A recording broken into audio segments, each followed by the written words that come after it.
Mi querido Diego, mi querido Lenin, muy buenas noches. ¿Cómo estamos el día de hoy?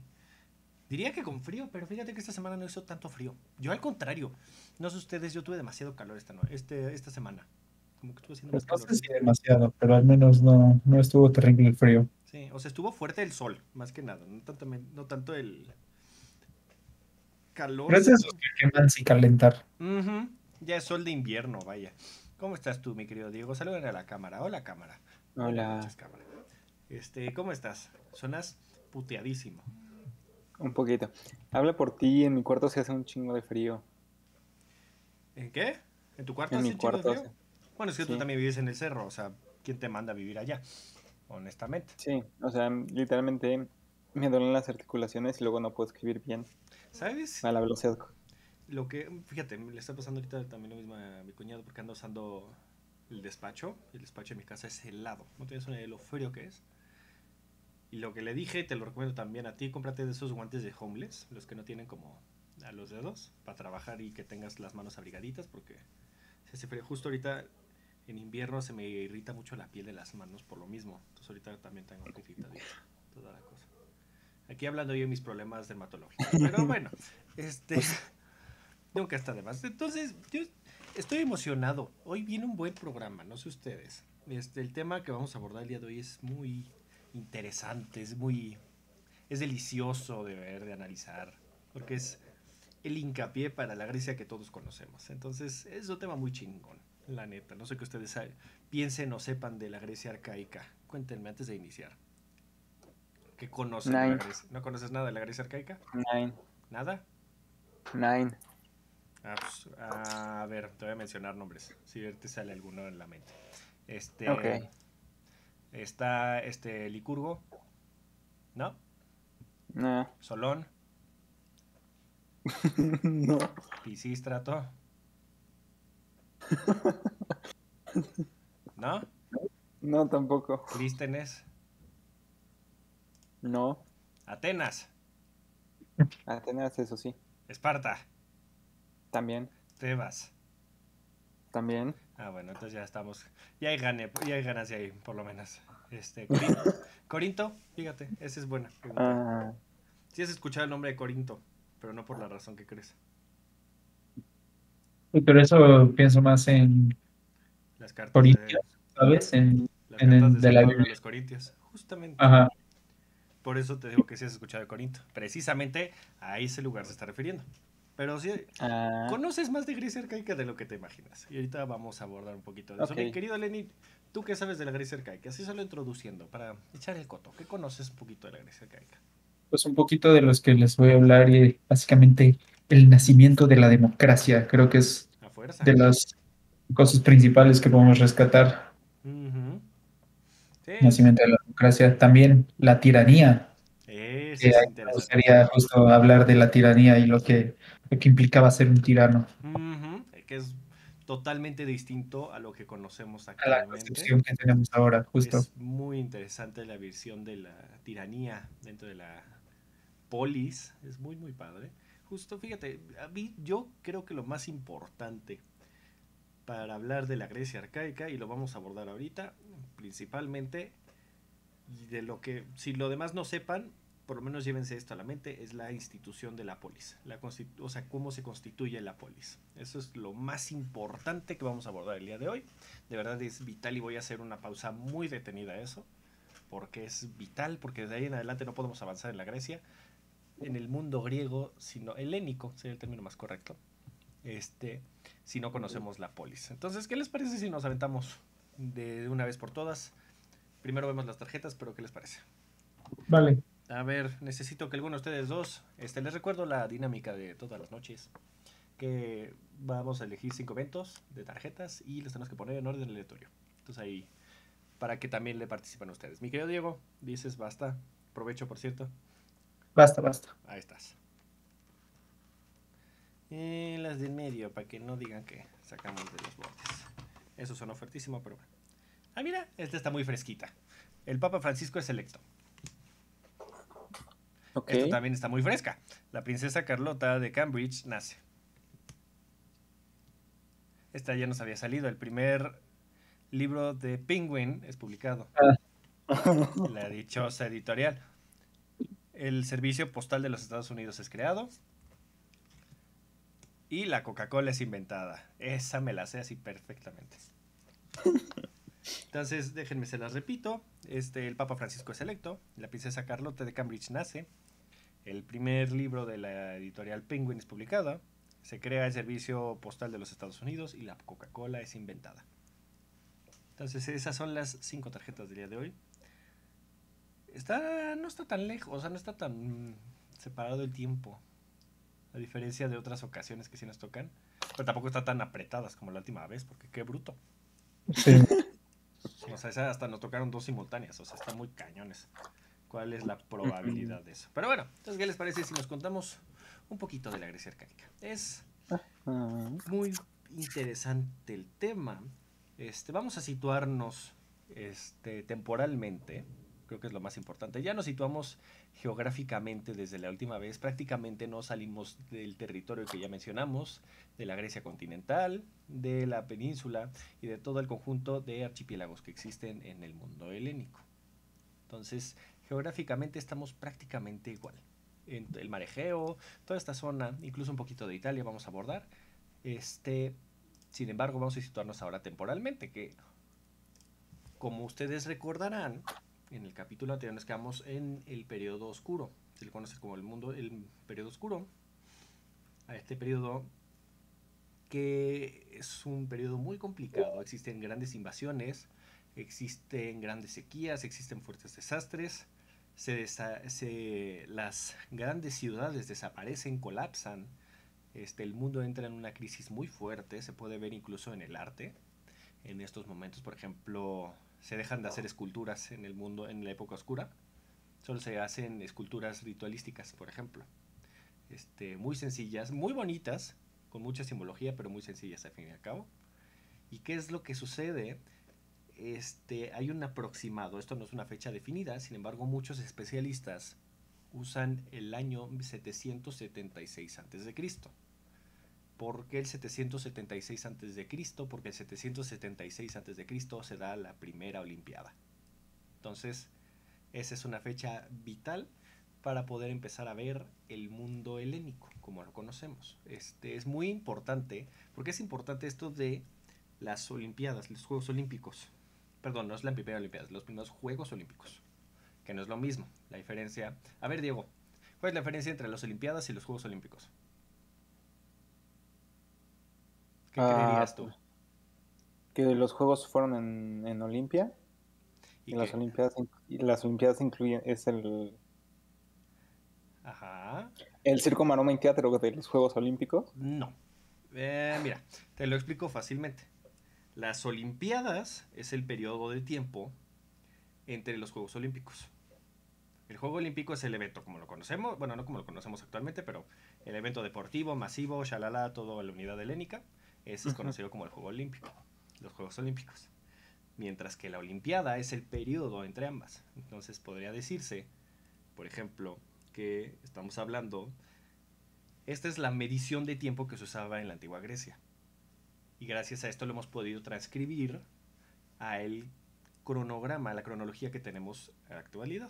Entonces podríamos decir que si quisiéramos hablar del año 773, diríamos en el tercer año de la primera Olimpiada. Si el primer Juego Olímpico fue en el 776, el tercer año de la Olimpiada, de la primera Olimpiada, es el 773. Porque obviamente también estamos hablando de que vamos en reversa, porque estamos en el antes de Cristo. No sé si me di a entender, mi querido Diego. Sí. Ok, entonces la primera Olimpiada se da en el 776 y el periodo arcaico se basa, aproximadamente es entre el 776 y el 500 o 499 a.C. Es un periodo, aquí no es tan aproximado porque aquí sí tenemos muchísimas más fuentes para poder delimitar. Entonces, el primer delimitante es el primer Juego Olímpico y el delimitante del final de la época arcaica es la invasión jónica, de la rebelión jónica, perdónenme. Vamos a profundizar eso, no tanto en este capítulo, más bien en el siguiente, pero es el hincapié para el siguiente capítulo. Entonces, ya podemos delimitar esto. Y lo importante que quiero aclarar ahorita, ya hablamos un poquito del inicio de la consolidación de la polis en el mundo oscuro, en el periodo oscuro, perdóneme. A ver si te acuerdas, Diego, qué es lo que pasó en el periodo oscuro. Ya lo conté, ya te lo dije, ya te lo soplé todo. Deja de tragar rosca y a ver, dime.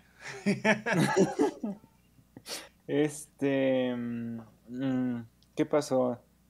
¿Cuál es la Fue escritura que cuando... desaparece? A ver si te acuerdas. ¿Qué? ¿Cuál es la escritura que desaparece?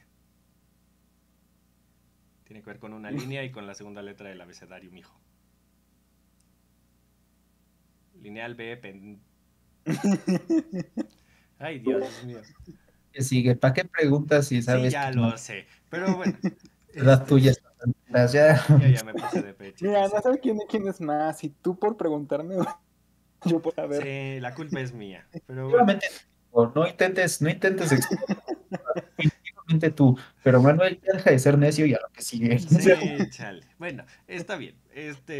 Como recordemos, se desaparecen las ciudades-estados, desaparecen el poder absoluto que tenían los reyes en esos momentos. Empiezan a surgir comunidades más pequeñas. Entonces empieza a surgir el Wanax, por ejemplo. No, el Wanax, perdón. El Wanax es el rey en el periodo micénico. Pero surge el Basileus, por ejemplo, que es el líder de los grupos, las organizaciones. Y poco a poco se empiezan a consolidar en sociedades un poquito más rurales, sin embargo también existe la zona urbana, y poco a poco esto empieza a consolidar lo que más adelante se conocerá como la polis en el periodo arcaico. En el periodo arcaico se consolida la polis y es vital entender esto. ¿Qué es lo que hace una polis? Una polis no es el territorio. ¿Qué creerías, mi querido Diego? Lo mencioné la semana pasada, o Lenin, cualquiera de los dos, ahora sí. Ahí vas de nuevo, Ahí pues. voy, ahí voy, ahí voy. Ya sabes, me gusta ponerme de hocico ahí, por lo que ven. Yo me pongo solito de hocico para que me lo revienten. Este, mi querido Diego, o mi querido Lenin, ¿qué es lo básico para entenderla? ¿Qué es lo que hace a la polis la polis? Que esto también define a la política del resto de la humanidad y el resto de la historia. La ciudadanía. Es el factor vital para entender la polis. Porque el ciudadano surge en este momento. Entonces, Pues ahora sí, hay que entender a la polis no como la delimitación de un territorio, uh-huh. sino justamente donde se llevaban a cabo, sí, la política, pero también las actividades sociales y religiosas, y que eso también involucraba necesariamente al pueblo, a Uh-huh. la gente. Específicamente el término es el ciudadano. Entonces, al fin y al cabo, la polis es la comunidad de ciudadanos. Y un factor importantísimo, y todas las polis lo tenían, y ojo, no todas las polis tenían la misma forma de gobierno. Es más, ¿cuál es la forma de gobierno que conocemos de las polis? ¿Qué es la que tienes tú actualmente en tu gobierno, mi querido Diego? Entonces, La democracia. Mijo, ¿qué te pasa el día de hoy? del día de hoy aparte. Dios mío, hoy andas El día de hoy. No, no, no, es que hoy sí andas en otro plano, compadre. Hoy sí te veo así de... ¿Cómo te gobiernan? ¿Cómo gobiernan? ¿Cuál es la forma de gobierno de tu país? Es la democracia. Correcto, muy bien, palomita. Vamos a hacer carbures el día de hoy. Vamos, enciende el motor, por favor. Entonces ahí. Y abra una ventana porque va a empezar a apestar tu cuarto. Pero la democracia no es la más popular de las formas de gobierno en una polis. Y no era la única. También De hecho, existe. para cuando se consiguen las polis todavía ni había democracia, ¿no? Uh-huh. Y además cuando surge el periodo clásico, el mayor esplendor del mundo griego, mundo helénico, perdónenme, porque además el término griego es anacrónico, se les tiene que referir, ellos se referían a ellos como helénicos, entonces tenemos que hablar del término helénico. Entonces en el mundo helénico existieron muchas formas de gobierno dentro de las polis. La monarquía, la diarquía, que eso es muy interesante, las oligarquías, las tiranías, las aristocracias, los gobiernos aristocráticos y obviamente también la democracia. Sin embargo, ¿qué es lo que caracteriza a todas las polis? Que todas las polis tenían tres factores importantísimos. Tenían un magistrado, un consejo y una asamblea. Todas, sin excepción alguna, tenían eso. En distintas representaciones, pero al fin y al cabo es eso. Ahora, el ciudadano ¿no? Tenía que tener varios factores para que fuera considerado un ciudadano. Tenía que ser autónomo de la polis en la que está perteneciente. No podía ser ciudadano de dos lados. No es como que actualmente la doble nacionalidad ni nada de este rollo. Sin embargo, llegaban a haber personas que por mérito se les daba la ciudadanía de las polis. Por ejemplo, uno de los casos muy interesantes que se da es a Safo, si mi memoria no falla, en Atenas, una poetisa, se le da la ciudadanía, Puta, yo quiero hablar de Safo. por dato curioso. Es muy interesante Safo y hay muchos casos, pero es una chingonería Safo. Pero bueno, tienes que tener propiedad privada y tienes que servir en el ejército o estar dispuesto a servir en el ejército. Porque al fin y al cabo tú tienes que proteger tus polis. Ahora, la ciudadanía, normalmente, la gente que está involucrada ya fuertemente en la política era de 30 años. Sin embargo, depende también de varias cosas. Por ejemplo, había medidas más cabrones para ser ciudadano en otras polis. Por ejemplo, Esparta no eran muy gentiles, que digamos, con los ciudadanos, porque de verdad, lo que ustedes conocen de 300 y todo este pedo, es bastante acertado en ese sentido. Sí, eran un poquito muy cabrones. Bárbaros. Cabrones, no. Qué bueno que mencionas el término bárbaro. Bárbaro era aquel que no hablaba griego ni pertenecía a la cultura helénica, ¿no? Bárbaro es todo aquel ajeno a la cultura helénica. Qué bueno que mencionaste esa palabra. Entonces, podría decirse egipcios, hititas, fenicios, romanos más adelante, no eran considerados helénicos. Incluso los macedonios en un muy buen rato no eran considerados helenos, eran considerados bárbaros. Pero qué bueno que usaste ese término, mi querido Diego. Palomita de nuevo, ¿eh? Ya ves, cómo después de que carburaste una, empiezas a carburar más. Hijo. Ay, mira. Ya, estoy orgulloso de ti. Entonces, la ciudadanía es el punto vital para entender esto. Se me olvidó mencionar rápidamente que es los tres factores primordiales que se dan en el periodo arcaico. El primero ya lo mencionamos, que es la consolidación de las polis, o poleis, sería el plural, algunos le dicen así. El plural. Poleis o polieis, no me acuerdo bien, pero bueno. Las reformas políticas, porque se reforma prácticamente todas las polis para consolidar una forma de gobierno. Y aquí es cuando se reestructura. O sea, por eso es tan importante el periodo arcaico, porque todo lo que conoces tú de la Grecia en su máximo esplendor se está estructurando ahorita. Y de verdad, es revuelta, es sangre, es puñetazos, es expulsadas, es patadas, o sea, de verdad se dan en la madre bien sabroso, y el mejor ejemplo de esos es Atenas, porque de verdad se ponen en la madre bien rico en la época arcaica. Y el otro factor, para que vean que esto no es plenamente dirían por ahí, de la época renacentista y el imperialismo yanqui y todas estas estupideces, la colonización egea. Que eso es importantísimo. ¿Qué sucede en esta época? Que como la península griega, Egea, y todo este territorio, todo el territorio archipiélagos, y en general, es una zona muy árida, muy poco fértil. Creo que incluso lo mencionamos justo, que vamos a ligarlo un poquito en el capítulo de Contémonos, cuando estábamos hablando de el romero, que es una planta mediterránea, ¿te acuerdas? ¿Y cuáles son los factores de esa planta? ¿Qué es lo que esa planta tiene medidas muy específicas, ¿no? Para su cuidado? ¿Cuáles eran? Pues, que necesita una tierra que tenga buen drenaje. Buen drenaje, es una planta que no necesita mucha agua porque es de una zona muy árida. Todo este factor, ¿te acuerdas? Bueno, es lo mismo en toda la península, en toda la zona griega. Se da mucho la sequía, es una zona muy poco fértil. Y lo que sucede es que con estas polis y cuando se consolidan las polis, pues la gente ya tiene dónde vivir y cómo vivir, y por supuesto que no tienen televisión. Entonces, pues ¿a qué le van a dar? Hasta el cuchicuchi. Entonces, hay un crecimiento demográfico perro, por decirlo de una manera. Y dicen, pues no cabemos, compadres, ¿qué vamos a hacer? Pues vamos a colonizar. Y mandan a hacer polis, y viajan a hacer polis a prácticamente todo el Mediterráneo. O sea, hay polis hasta en el sur de España, para que te des una idea. Hablando así de extremos, la península Mar ibérica Negro, sur de hasta España. el Mar Negro. Ujú. Contando también África y toda la península arábiga y toda esta zona de acá. Sí. Todo el norte de África y el sur de Europa y tirándole ya hacia adentro, entrándonos al Mar Negro, inundado de helenos, de egeos. Entonces, son como ratas, aparecen por todos lados los mendigos griegos, literal. Entonces los encontrabas, levantabas Ratas, una piedra, cucarachas o conejos. no, de verdad, levantabas una piedra y te encontrabas griegos. Al punto de que el griego se volvió el lenguaje culto en su momento y el lenguaje más hablado. Era un lenguaje de culto el saber griego.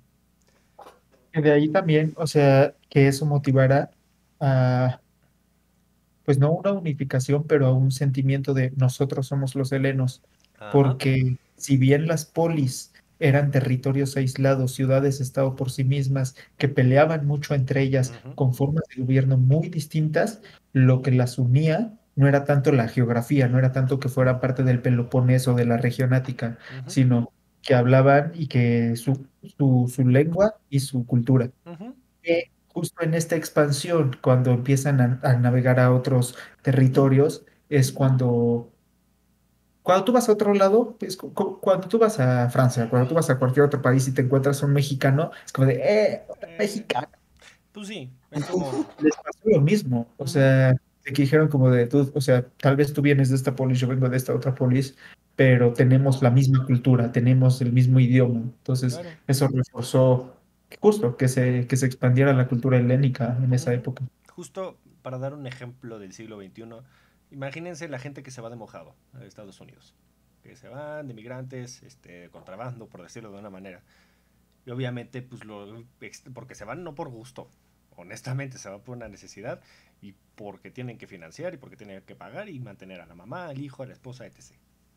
Entonces ellos se van y se van a otro lado y de repente se encuentran a que ya hay gente ahí y hay mexicanos allá y están muy felices y Los chicanos. los chicanos y se Ujú. genera una comunidad ahí muy bella que recuerdan mucho México y le tienen mucho afecto a México y extrañan su tierra y todo este rollo. Es No lo mismo. solamente a México, ¿Eh? no solamente a No, México, no, estoy prácticamente hablando toda del caso de Latinoamérica. México, pero sí, obviamente hay Sí. migrantes de toda Latinoamérica. Y Pero, aparte es un paralelismo, o sea, ujú, porque generalmente sí, mucha de esta expansión fue a causa de hambruna y de diferencias de clases sociales. ujú.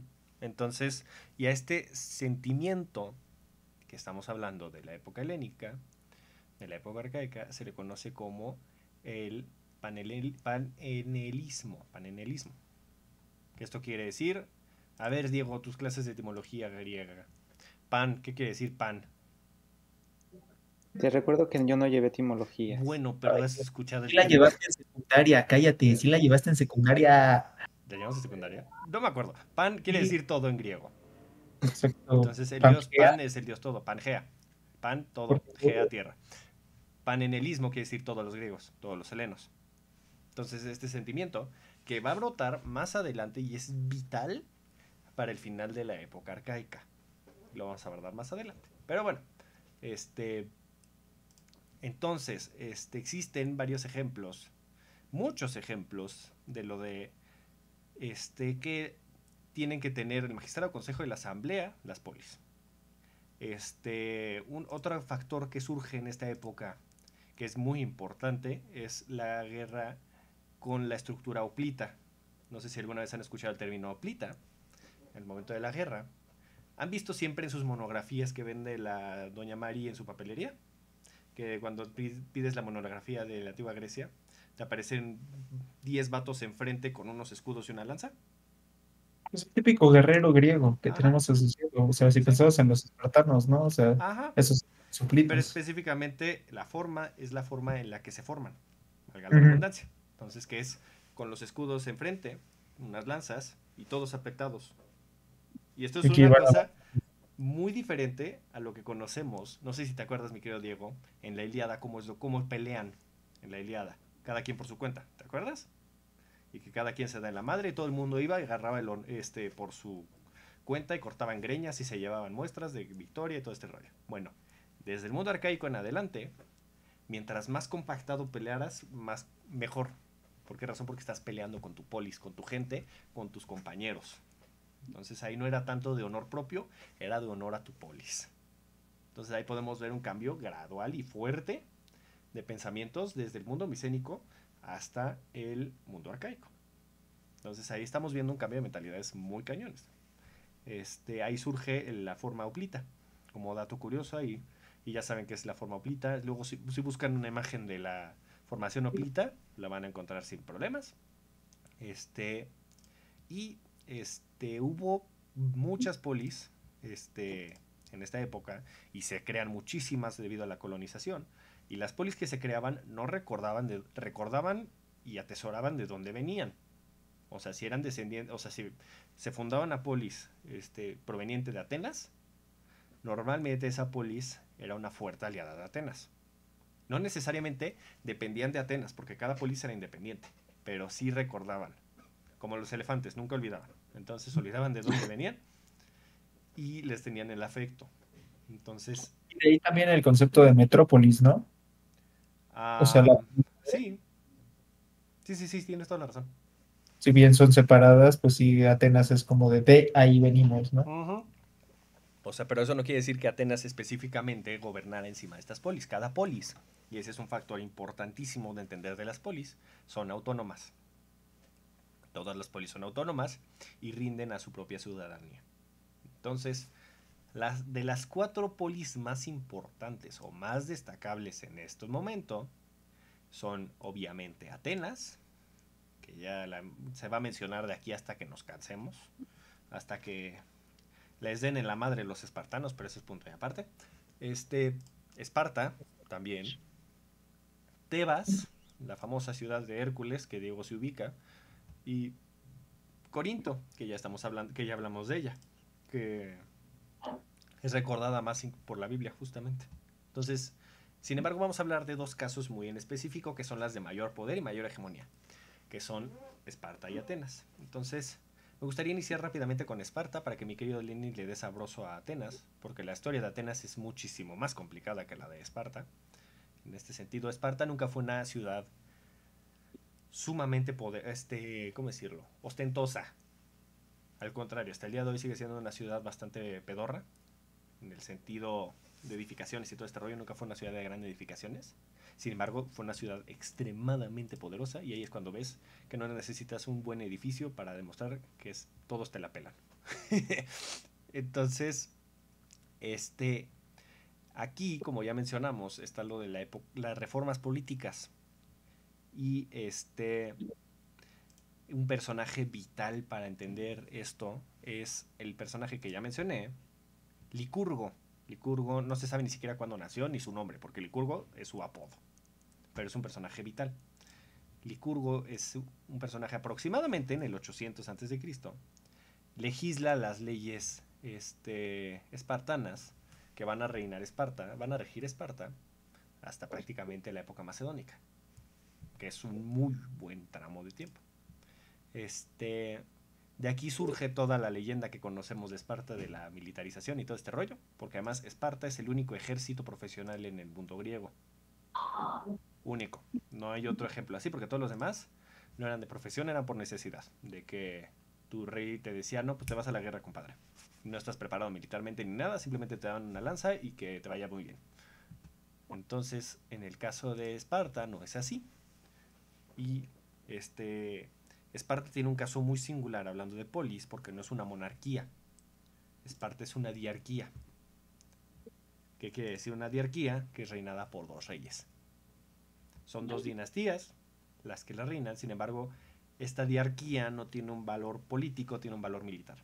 Es específicamente para tiempos de crisis y todo, para que vean la relevancia que tiene la guerra en Esparta.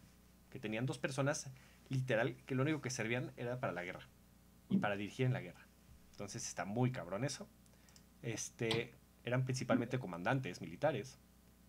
Y con Licurgo se establece todo el entrenamiento militar, que a los 7 años te despojaban de tu madre, y pobre de ti si llorabas, porque te llevaban al entrenamiento. Porque además nacías y te tenía que revisar hasta las orejas para ver si eras un niño óptimo. Literal. Y si no, te aventaban un barranco. Ah, sí, por literal. Entonces no servías, a la chingada, y te iban. De ahí, a los 7 años servías en tu casa y te criaba tu mamá. Pero a los 7 años eras literal de la polis. Punto. Y te entrenaban de los 7 a los 18 años de todo. De verdad les ponían una putiza a los espartanos. Por eso los espartanos y la ciudadanía espartana era tan pequeña. Era una ciudadanía muy pequeña, hablando en comparación de otras polis. Porque les ponían en la madre. Y No todos sobrevivían a eso. no todos sobrevivían. En primera, tenías que ser un hijo perfecto, entre comillas, para Ajá. los estándares espartanos cuando nacías. Ya ni siquiera de que, mira, Sí, papá, saqué 10. No, desde que naces, cabrón. primera existencia. Ujú. Lo hice bien, salí bien. Sí, exacto. O sea, mira, por lo menos. Bueno, no, yo sí nací, hasta donde tengo entendido, en promedio de tamaño y de peso y de todo el rollo. Entonces, por lo menos ahí sí hubiera sobrevivido, pero no creo que el entrenamiento lo hubiera sobrevivido. La neta, porque era una chinga. Porque además luego los aventaban a matar, literal. Para poder ser considerados ciudadanos, los mandaban a matar. Literal. Entonces, Esparta, al ser tan riguroso y tan militarista, domina todo el Peloponeso. El Peloponeso es el sur de la península de Egea. Toda esta zona de acá. Y es vital el dominio del Peloponeso. Se da en la madre con un chingo de polis para dominar el Peloponeso, pero al fin y al cabo lo logra. Y lo que mencionamos de la asamblea, el magistrado y el consejo se refleja en la apela, que es la asamblea, el eforado, que eran 5 magistrados elegidos por la apela, y la jerusía. Ahí como dato curioso, y para que los que no tienen etimologías griegas, ¿verdad, mi querido Diego? Jerú viene de anciano, es el consejo de ancianos. Jerusía era el consejo de ancianos, que era de 60 años en adelante. Y no cualquiera podía ser, porque era un puesto vitalicio en el consejo de ancianos. Entonces, era de... si había un lugar disponible, el de 60 años lo ponían y hasta que se pelara el infeliz. Entonces podía haber un momento en el que tú eras mayor de 60 años, pero si no había un espacio disponible, tú no podías ser miembro de la jerusía. Pero ahí están los 3 ejemplos de las bases del magistrado, del consejo y de la asamblea en Esparta. Entonces, es muy interesante la situación de Esparta, es muy complicada. Hay mucha leyenda detrás de ella, pero es que mucha de esa leyenda es bastante acertada y bastante cierta. Y si viste la película de 300, es una farfufada, totalmente. Es súper fantasiosa, sin embargo, en algunas cosas las bases están relativamente acertadas. Sobre todo eso del entrenamiento de los espartanos está muy acertado, porque además hasta las mujeres tenían entrenamiento militar. Para que se den una idea, porque además la mujer no era ciudadana, no tenía voz, pero era militar. Eran como ciudadanas sin derechos, ¿no? Ciudadanos sin derecho. Vaya, al fin y al cabo no podían votar, no podían participar en la política. Sin Eres embargo, parte de polis, pero no activa. justo, qué bueno que mencionas eso. Son varios ciudadanos sin derechos. Están, obviamente, las mujeres, Niños. los niños. Sin embargo, por ejemplo, los que no tenían derechos dentro de la polis eran extranjeros y los esclavos. Porque existían esclavos en la antigua Grecia, no eran tan puros y limpios como nos los quieren decir. Pero bueno, ya conocimos ahorita el panorama de Esparta, perdón. Cuéntanos un poco más, mi querido Lenin, de lo que se vivía en Atenas, que Atenas sí es muy caótico, pero al fin y al cabo es las bases del mundo occidental. Y justo en Atenas, pues pasaron por un buen de etapas diferentes, ¿no? Justo se estima que para el año 700 ya tenían una polis unificada que originalmente empezó como una monarquía, como la mayoría de esos territorios, pero eventualmente esa monarquía transicionó a una aristocracia. Y es que estos aristócratas eran los que tenían como pues, las mejores tierras y o sea, y controlaban toda la vida religiosa y política que se daba justamente en Atenas. Y para hacer esto, lo hacían a través de un consejo de nobles que se conocía como el Areópago. Y este cuerpo, este Areópago, era el que verdaderamente ostentaba el poder. Si no mal recuerdo, eran, creo que 9 acontes los que formaban este consejo. Sí, 9 Sí. entonces, para esto, o sea, también existía la asamblea, evidentemente, de todos los ciudadanos y existía la iglesia, pero en estos primeros años de Atenas lo importante era el Areópago, eran los que verdaderamente tenían el poder. Sin embargo, a finales del siglo VII Cristo es cuando empieza a sufrir disturbios políticos Atenas, y esto debido a graves problemas económicos, al grado de que incluso campesinos atenienses tuvieron que venderse como esclavos para poder saldar deudas que tenían. Sí. Entonces, como que esta nación, imagínenselo, es como si tú le debes al banco y ya no vienen a quitarte tus terrenos. Es como de, chale, pues me tengo que vender como esclavo porque si no, no hay forma de pagar, saldar mi deuda. Y evidentemente eso levantó como muchísimas protestas porque pues todos estaban exigiendo la cancelación de sus deudas porque pues, si no, ¿cómo trabajas? Vaya, crisis económica terrible y estaba próxima a ser una guerra civil. Sí. Pero entonces llega Solón, y Solón en el año 594 dice, a ver, vatos, primero que nada, Le no bajan. queremos que haya una tiranía. Y aquí voy a hacer un breve paréntesis para explicar qué es la tiranía, al menos en la Grecia arcaica. Pues sí, podemos considerar que la tiranía viene también de tirar algo. Y es que justamente un tirano llegaba y tiraba abajo el gobierno que estaba actualmente y pasaba por encima de las leyes, o sea, para dictar, para gobernar a sus anchas y como se le diera la gana. Pero esto no era necesariamente malo, porque a veces si un tirano sabía manejar bien sus cartas, podía propiciar un crecimiento económico, cultural, científico, etcétera. Ujú. Y tal es el caso que se da en Corinto. Ujú. Justamente Corinto es un gran ejemplo de una buena tiranía, al menos al inicio, porque justamente en los primeros años, o sea, ocurre un golpe de estado. Así se le conocía. Cuando un tirano llega al poder es a través de un coup d'état, un golpe de estado. Nuevamente, tirar lo que ya existe y reconstruir sobre eso. Y justamente Corinto era un estado próspero bajo la familia Paquiat, pero después de que esta familia realizó varias actividades violentas que les quitaron popularidad, llegó Cipselo.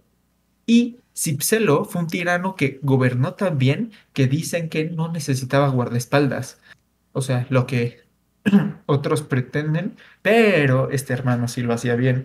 Y entonces gobernó, o sea, gobernó durante Corinto y pues logró varias cosas. O sea, Corinto prosperó, se volvió como un territorio que exportaba mucha cerámica Sí. y se fundaron muchas nuevas colonias que y expandieron, ayudaron a expandir el territorio comercial de Corinto.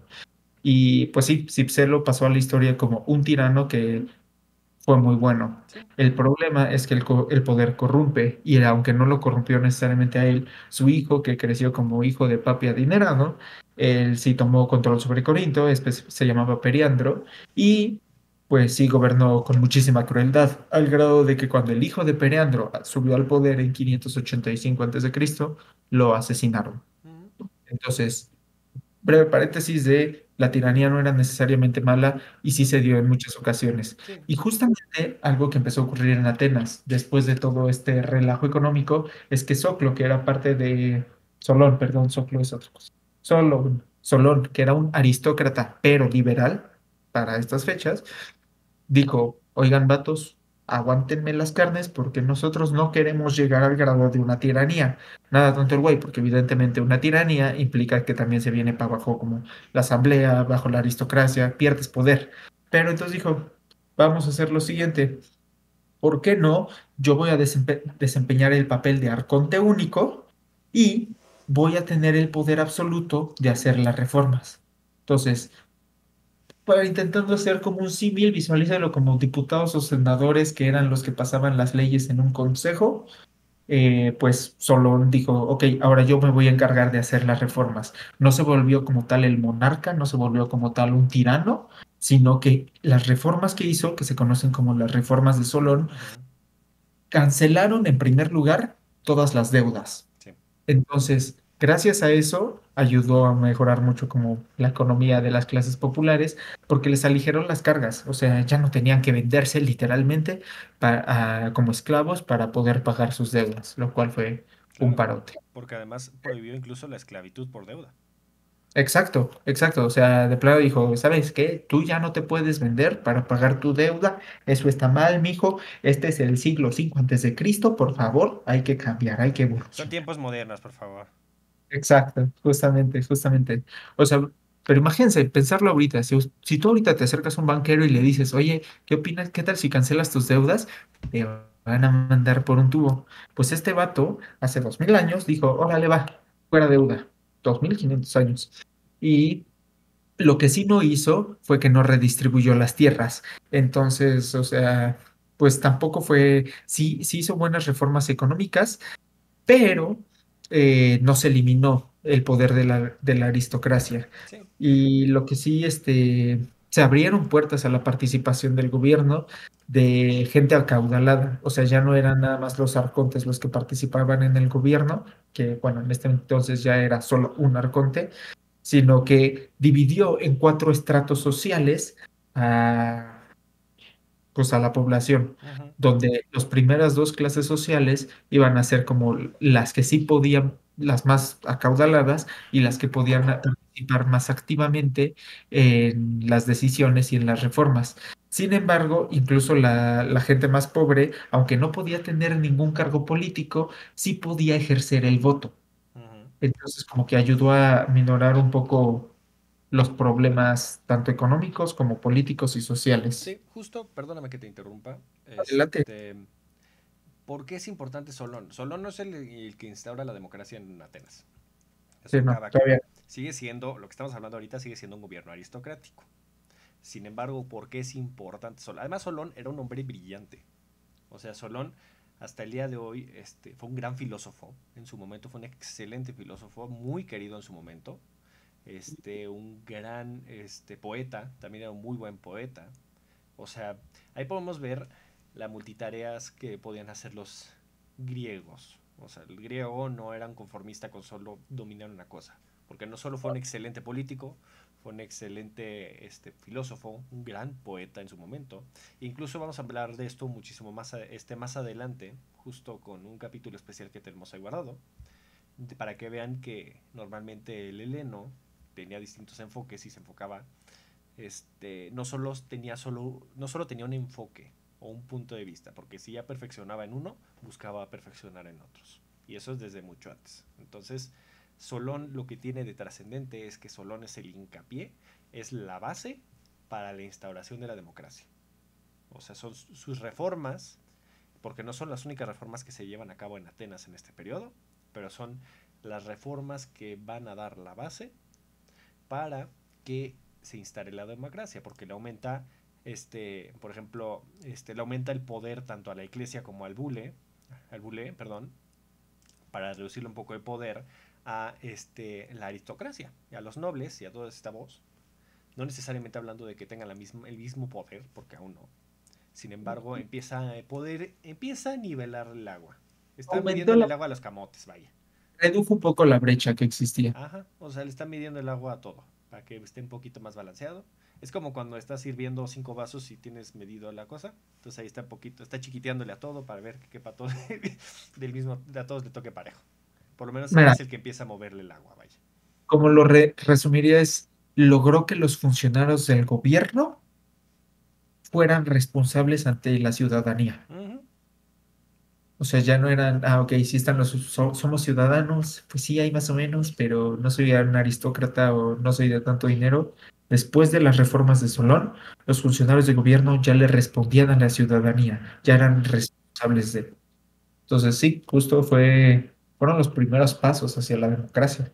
El primer gran paso, a mi parecer. Pero bueno, cuéntanos qué sucede cuando se pela este pobre infeliz llamado Pues Solón. justamente Solón estaba acá bien metido y todo, pero la realidad es que no alcanzó a solucionar los problemas. Sí fue un gran paso, pero no solucionó los problemas.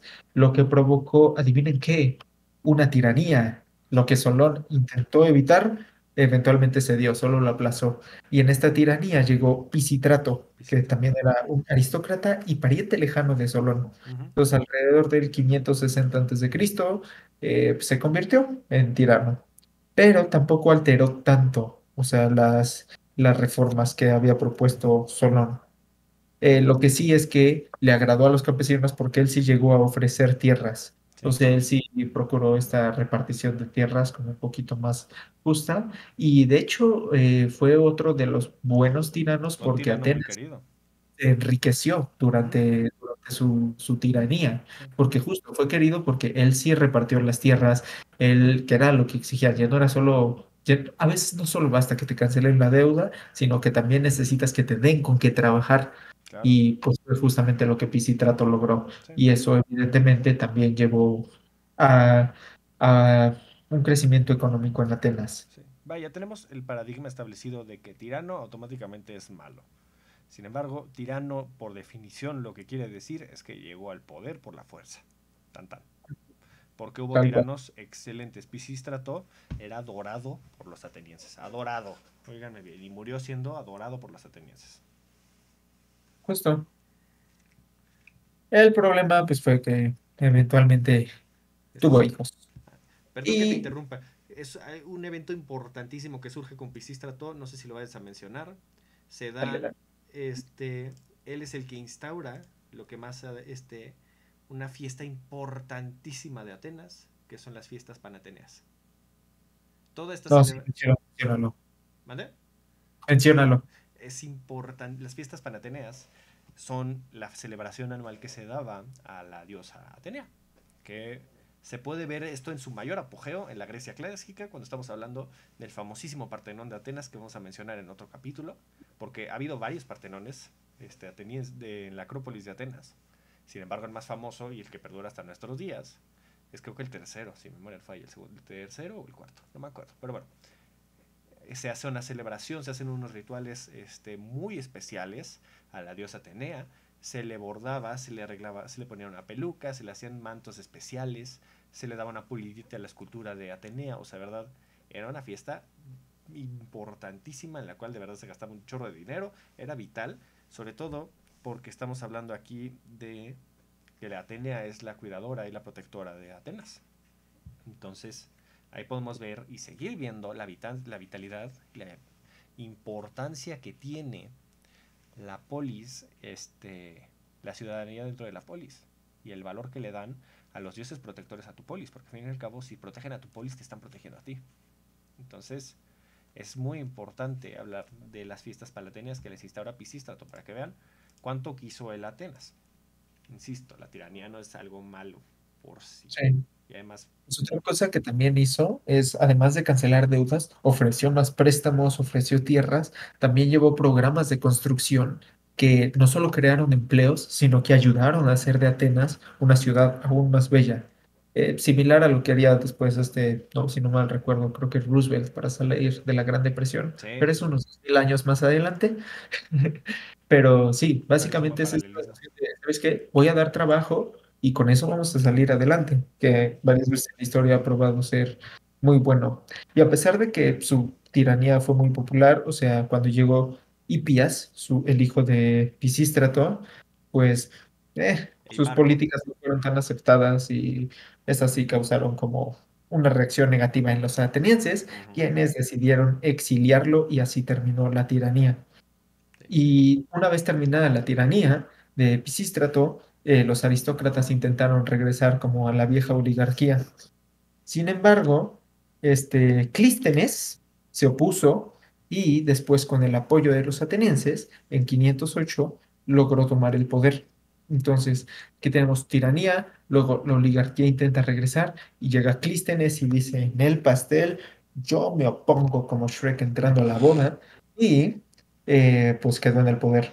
Y esto es súper importante, porque Clístenes es quien sí establece la democracia a partir del año 510 a.C. Aquí Mm, es cuando se considera el nacimiento de la democracia en Atenas con Clístenes. Y entonces, uno de los principales objetivos de la reforma de Clístenes era justamente, por ejemplo, debilitar el poder de las localidades y de las regiones tradicionales, que fueron las que originalmente le dieron el poder a los aristócratas. Y evidentemente, yo soy dueño de estas tierras y consideras esta tierra más importante, pues hey, yo soy el más importante. Entonces, Clístenes dijo, nanáis, perro. Y aquí es cuando convirtió a los demos, o sea, al pueblo, a las aldeas de la región del Ática, las hizo la unión y la base de la vida política. Algo que hizo es registró a todos los ciudadanos de las demos y las redistribuyó en 10 nuevas tribus y cada una tenía habitantes localizados de diferentes zonas rurales. Entonces, básicamente es como de, a ver, voy a tomar todo, lo voy a dividir en otros 10 pedazos que sean más o menos iguales. Entonces, con eso, o sea, logró que cada tribu, que fuera una sección, o bueno, que Sí. los ¿Quieres que lo explique? representantes de cada tribu Ujú. fueran verdaderamente representantes de la población de Atenas, que es más o menos lo que vemos hoy en día, ¿no? Cuando tienes a tus diputados locales, cuando tienes pues sí, los representantes de tu localidad, pues esto fue lo que él empezó a hacer. Dijo, 10 localidades, vamos a tener representantes de cada una de estas y así vamos a Ujú. tener un mejor panorama de lo que está ocurriendo en Atenas. ¿Quieres que te lo explique de una manera mucho más? Dale. Mira, divide en la Ática. La Ática es la zona donde está Atenas, en tres regiones. Esas tres regiones las divide, cada región la divide en 10 por barrios. Ahí sí no es necesariamente por estrato social ni nada similar, literal por delimitación geográfica. Estos 10, estas 10 regiones, perdón, de aquí surgen también las 10 tribus. Las 10 tribus, cada tribu estaba integrada por una región de las triadas. Entonces, ¿qué es lo que quiso hacer aquí? En primera quiso quitar los nombres y los apellidos trascendentales de los atenienses históricos, aristócratas y todo este rollo. En segunda quiso quitar la diferencia económica, porque al fin y al cabo, dentro de los mismos barrios hay altas y bajas. O sea, no puede uno acercarse a su municipio y puede ver las altas y las bajas, hablando aquí de México. Entonces, ¿qué es lo que hace aquí? Quiere que la población esté lo más mezclada posible para que todos se preocupen de todo.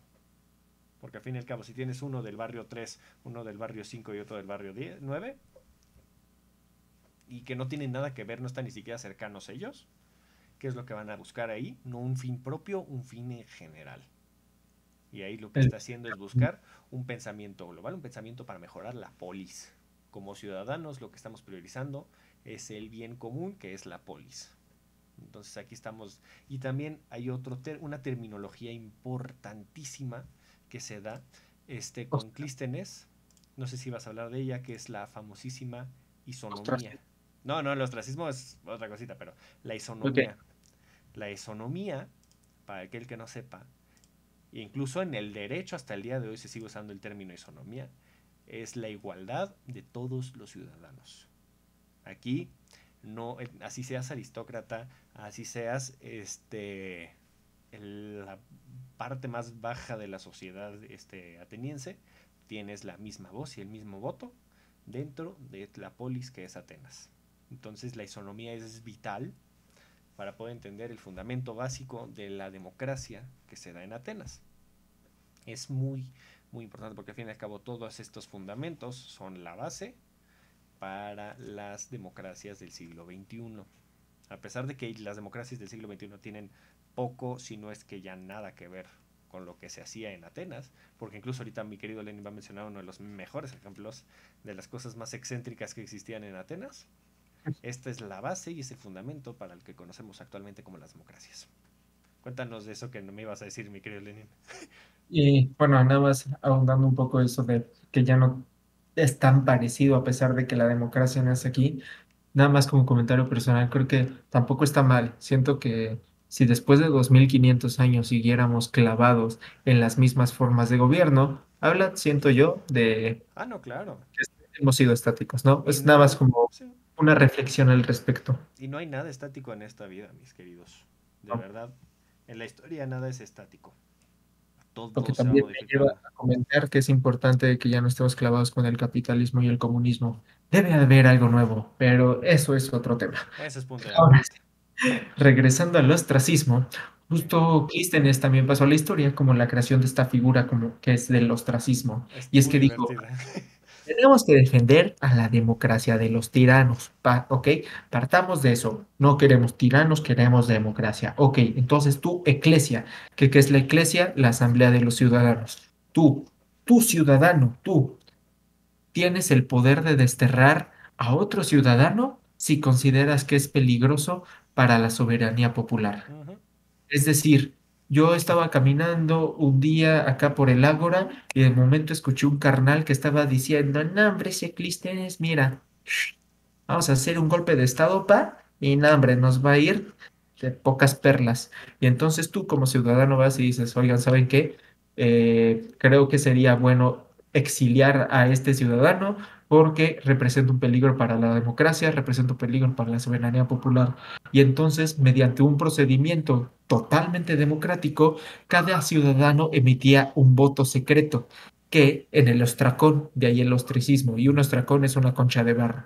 Entonces, si el ciudadano era votado, se desterraba. Pero ojo, el hecho de que fuera desterrado no significaba que no pudiera regresar. Ujú. De hecho, podía ser perdonado en otra votación y podía regresar como un ciudadano con todos sus derechos. Claro. Entonces, eso me parece algo muy interesante, ¿sabes? Es el tú, ciudadano, tienes que encargarte también activamente de proteger tu democracia, de proteger tu soberanía Sí. y tú, si la cagaste, también puedes regresar.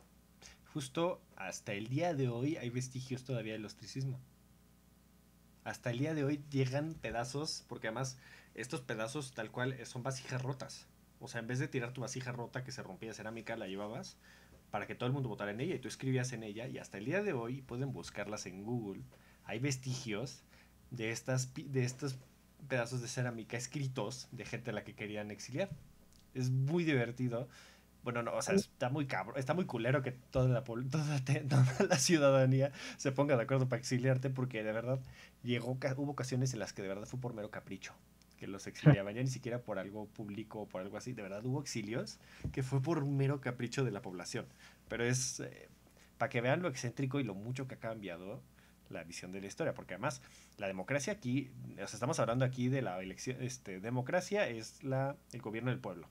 Sin embargo, la democracia como la conocemos en ese momento no es la misma que el día de hoy, porque al fin y al cabo los únicos que votaban eran los ciudadanos y punto. Las mujeres no votaban, había No, esclavos y no votaban, extranjeros no tenían voz.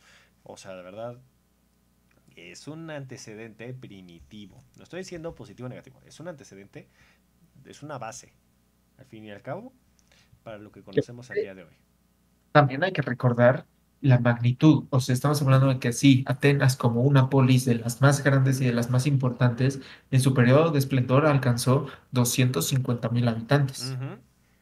Hoy en día, nada más en la Ciudad de México, somos arriba de 20 millones. Sí. O sea, O sea, no no hay es. punto de comparación. Exactamente. Porque, y además, 250.000, no estamos hablando de todos los ciudadanos. De esos Ah, doscientos no, cincuenta mil, población general. ajá, o sea, podemos decir por lo Supongamos menos, 50%, te estás viendo muy generoso, yo le diría hasta el 30. generoso, Ujú. generoso. O sea, yo diría que entre unos 40.000, de verdad, a lo mucho. Entonces, y de Esparta ni se diga, porque de verdad de Esparta se podían contar con una mano. Pero sí Exacto. es importante, y de aquí empieza a surgir esta idea de la democracia, que nunca fue popular. La sociedad de Helena no aceptó la democracia, incluso los atenienses a muchos no les gustaba la democracia, entre ellos Platón. Platón aborrecía la democracia y lo dice en sus obras. Sin embargo, es la que perduró de todas ellas hasta el día de hoy. O por lo menos ha sido la más trascendental. Y como ya mencionamos, empiezan a surgir estas polis que llegan, por ejemplo, al Mar Negro, estamos hablando aquí de la península, por donde se encontraba Troya, en esta zona de acá, Lidia, si mal no recuerdo. ¿Y qué es lo que empieza a suceder por ahí? Bueno, en ese territorio se encontraban tanto hititas como asirios como babilonios. Sin embargo, poco a poco empieza a surgir por ahí unos tales medos que más adelante se convertirían en unos persas, que poco a poco empiezan a adentrarse y empiezan a acercarse cada vez más peligrosamente a la península y al mundo griego. Empiezan a tomar algunas de las polis que se encuentran dentro del Mar Negro. Estamos hablando aquí ya de finales del año 500, principios del 499, y empieza a surgir como potencia, porque además ya hubo contacto de Atenas con los persas. justo antes de Clístenes, para evitar justamente una tiranía, van y le piden ayuda, si mi memoria no falla, a Ciro el Grande de Persia para que ayude, para que no suceda, para estabilizar Atenas. Sin embargo, Persia empieza a surgir poco a poco. Ya se deshizo de los asirios, ya se deshizo de los babilonios, que también eran unos poderosísimos, e incluso lo mencionamos en su momento. Vayan a checar el capítulo de Mesopotamia, está muy bonito ese capítulo. Persia empieza a surgir como una potencia poderosísima, con una visión expansionista brutal, que de verdad, y en estos momentos, varias de las polis que se encuentran cercanas a la frontera del mundo persa, si no es que ya conquistadas, empiezan a rebelar contra los persas. A esto se le conoce como la rebelión jónica, que empieza a darse aproximadamente en el 499 a.C., que es cuando empiezan estas polis a decir: no mamen, compás, pinche mundo helénico no sirven para un carajo, vengan a ayudarme, ¿que no ven que estoy siendo invadido por todos lados? Y de aquí empieza a surgir un fenómeno que se le va a conocer como las guerras médicas, que más adelante las vamos a empezar a abordar, porque con este evento histórico se da el fin de el mundo arcaico y empieza la Grecia clásica. Entonces, este es uno de los periodos más interesantes que se tienen del mundo griego y del mundo antiguo, porque además es uno de los periodos mejor documentados. Tenemos la evidencia porque en el mundo clásico surge nada más y nada menos que el Heródoto, un don nadie por ahí, un tal Tucídides que es, si Heródoto es un chingón, Tucídides es 50,000 veces mejor. Es impresionante la obra que se echa Tucídides y la vamos a abordar en su momento. Y empiezan a surgir, porque al fin y al cabo, aquí es en donde surge la historia. Y aquí vamos a empezar a abordar lo que conocemos nosotros del mundo griego. Entonces, ya lo que estás hablando tú de la mitología consolidada, de las obras de teatro, de las grandes comedias, de los grandes dramas que se dan en esta época, de los grandes filósofos. También podemos hablar aquí no solo de los presocráticos, sino ya de los grandes filósofos, de los tres filósofos fundamentales para la filosofía occidental: Sócrates, Platón y Aristóteles. Todo esto se empieza a dar en el periodo clásico, pero no puede darse este gran esplendor sin uno de los conflictos y una de las guerras más decisivas de la historia de la humanidad, que son las guerras médicas. Porque si los persas hubieran dominado el mundo helénico, quién sabe qué es lo que hubiera pasado. No sería el mundo hoy. Pero el mundo no sería igual. Entonces, y estamos dejándolos en un cliffhanger espantoso, porque además el tema de las guerras médicas es para chuparse los dedos, de verdad. Me encanta o sea, para que te des una idea, en las guerras médicas surge el pinche término de maratón, para que te des una idea. Así de fácil. ¿Por qué? Porque se da la famosa batalla de Maratón y un fulano le dicen: órale, pendejo, literal, el chalán de la obra. Le dije, en vez de irse por las Coca-Colas, le dicen: pues vas y anuncias en Atenas que ganamos la batalla. Y corre de Maratón a Atenas, 42 kilómetros, de una sentada. Llega y dice: ganamos, y se pela en la explanada de Atenas. Literal, es como de: ganamos, y ¡pah! Literal en seco. Y obviamente le hacen un homenaje y todo. Pero ese es uno de los grandes ejemplos. También está, por ejemplo, la famosa batalla de las Termópilas, que es una batalla, o sea, de verdad, por algo los espartanos eran los espartanos, porque de verdad... Y de ahí la importancia de la formación hoplita. Justo, ahí podemos ver un ejemplo, uno de los mejores ejemplos de la formación hoplita. Y, sin embargo, no es la única batalla que se libra. Los atenienses también en las guerras médicas tienen batallas importantísimas. ¿Mande? Peleaban por todo. Ah, no, claro. Los espartanos... Incluso yo me lo brinqué, pero de verdad se dan en la madre para dominar todo el Peloponeso. Sí. O sea, Incluso, se dan... ¿Vale? incluso Platón describió a la guerra como algo siempre existente por naturaleza en cada ciudad-estado griega. O sea, no eran... O sea, la imagen que tenemos de los griegos que tocan el arpa bien bonito, shalala, cantándole a Dionisio, es una mentira total. Eran bien bélicos los desgraciados. O sea, por ejemplo, solo para que se den una idea, solo Esparta, hablando del periodo arcaico, se da con las guerras de Mesenia. Son 3 guerras de las Mesenias: una guerra con Tegea y la batalla de los 300 campeones contra Argos. O sea, de verdad, se daban en la madre y sin embargo funcionó, porque al fin y al cabo Esparta se volvió una potencia vital. Y después va a surgir una liga importantísima para el mundo clásico, que es la Liga del Peloponeso. Pero eso lo hablaremos en la siguiente. Mi querido Diego, ¿qué te pareció el mundo arcaico? Antes, me gustaría dar un dato curioso que siento que embona con la Grecia arcaica. A ver, Y sorprende. justo la literatura griega del siglo VII es mejor conocida por la poesía lírica. Y la poesía lírica es mucho más corta que la poesía épica. Y recordemos Homero, o sea, Homero, la Ilíada, la Odisea, Es esa es considerada de poesía. nuestra época. Uh-huh. La poesía lírica se enfoca como más en emociones personales, el amor, el impacto en la vida humana, etcétera. Pero los que los griegos reconocieron como la mejor poeta lírica de su época era Safo de Levas. Uh-huh. Y ahora, ¿por qué Safo de Levas es importante? Porque uno, fue la mejor poeta lírica y dos, era mujer. Uh-huh. Entonces, tienes que en un mundo dominado por hombres, Safo es reconocida como la mejor poeta lírica. Y de ahí el dato curioso es que en sus poesías y en su música, que se le enseñaba a sus aprendices mujeres, muchos de esos poemas y de muchas de sus son canciones de amor a sus estudiantes femeninas. Entonces, Safo, como mujer, escribía sus poemas de amor hacia sus estudiantes femeninas. Y de ahí también surge el término de hoy en día de lesbiana, De porque la isla de Safo de Lesbos. Levos, que era de la isla de Levos, pues dedicaba canciones de amor a sus estudiantes mujeres. Uh-huh. De ahí, lesbiana. Es La tu. muy... Sí, es... Vaya, no podemos hablar del mundo clásico, del mundo griego que todos conocemos, sin el mundo arcaico. Porque además, la época en la que muy probablemente vivió Homero es en esta. Ujú. Entonces, si tanto te gusta y te apasiona la Ilíada de la Odisea, todo esto se consolida en esta época. Es muy interesante. Tiene pocas fuentes, tristemente. No tiene tantas hablando como el mundo clásico. Sin embargo, es muy interesante. Porque es una tragedia. Y eso podría echarme un capítulo entero hablando de fuentes. Porque no es que no haya fuentes, es que no han llegado hasta nuestros días. O sea, por ejemplo, hablando de Solón, Solón se sabe que escribió como si no hubiera un mañana.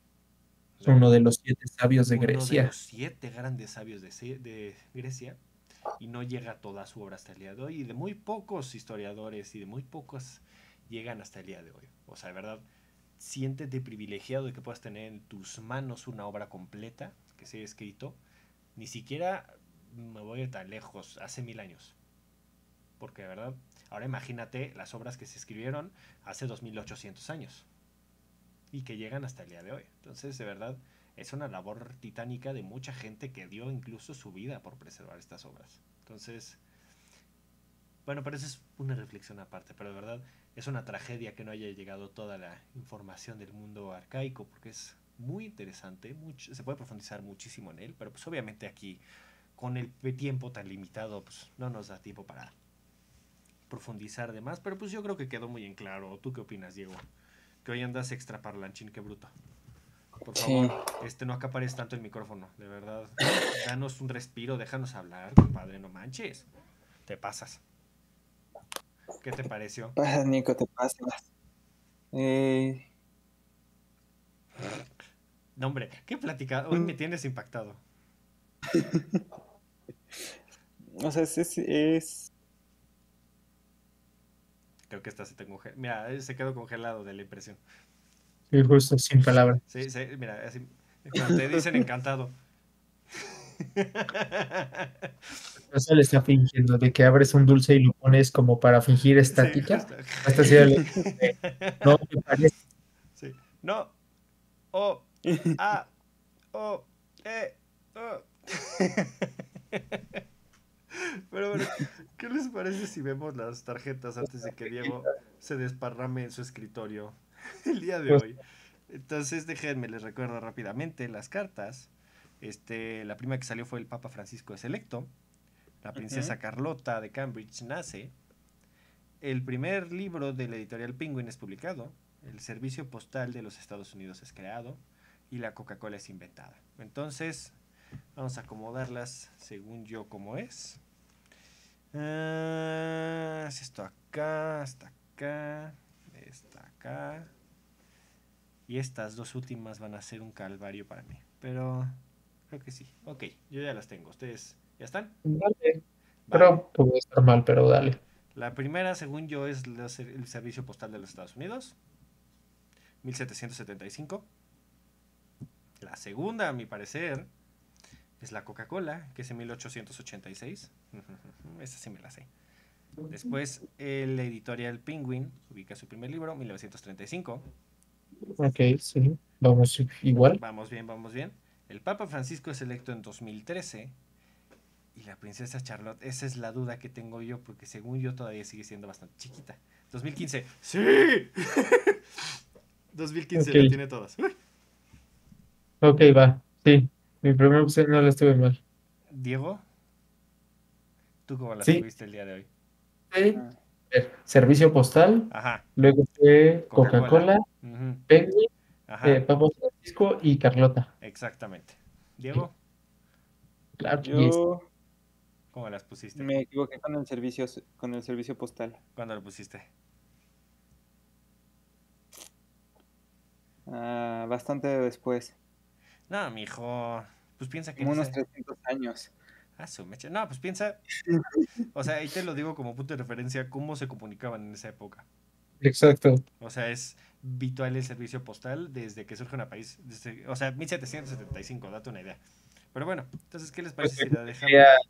desde que se llame Estados Unidos debe de existir servicio postal, ese fue en 1700. Vámonos. Exactamente. Entonces, ¿qué les parece si la dejamos por ahí? Aprovecho la ocasión para agradecerles. Ya estamos a punto de llegar a 2000 seguidores en TikTok y eso se aprecia muchísimo de todo corazón. Muchas gracias por todo el cariño que están dando por ahí. También por aquí hemos superado números impresionantemente por aquí. Seguimos creciendo y eso nos llena de orgullo tanto a Diego como a Lenin y como a su servidor de ver que está viendo tan buena recepción por su parte. Entonces, muchas gracias. Esperamos que sigan disfrutándolo. Si les gusta, insisto, compártanlo. Pasen el chisme, díganle a la gente que si les gusta, pues está esta opción. Procuramos hacerlo lo más ameno posible porque, de verdad, luego pinches cátedras que se dan y que luego me doy yo también cuando me dejan Sí. debrayar.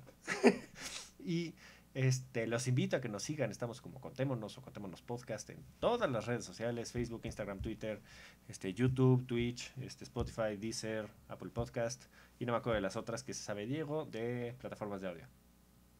Anchor. Ah, Anchor Anchor, Google Podcast, Amazon Music, Apple Podcast. y el Gargajo también. Muy bien. Entra. Búsquenos si nos encuentran, caramba. Es más, en Google si buscan Contémonos Podcast aparece, se los puedo garantizar. No me he googleado ahora que lo pienso. Luego lo haré. Eh, Sí, todavía no. Pero bueno, y nuevamente les Todavía agradecemos. somos muy jóvenes como para buscarnos. Ay, Dios mío.